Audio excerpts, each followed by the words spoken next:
For decades, racial segregation in American schools was legal due to the 1896 Supreme Court ruling in Plessy v. Ferguson, which introduced the idea of separate but equal. In reality, black schools were poorly funded and lacked resources, creating deep inequalities. In the early 1950s, the NAACP began challenging segregation in schools.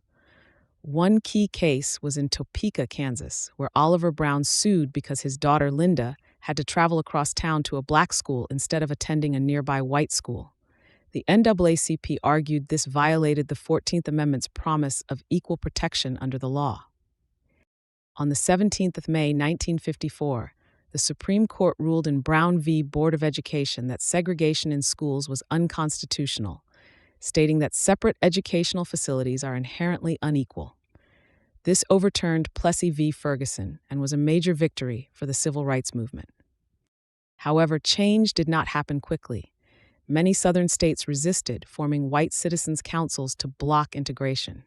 In 1957, the Little Rock Nine faced violent opposition when trying to attend an all-white school, forcing President Eisenhower to send federal troops to protect them. The following year, the Supreme Court ordered desegregation to happen with all deliberate speed, but many states delayed it for years. Despite resistance, Brown v. Board was a turning point. It paved the way for further civil rights activism, including the Montgomery bus boycott and the work of Martin Luther King Jr. But legal rulings alone weren't enough. Real change required continued activism and enforcement.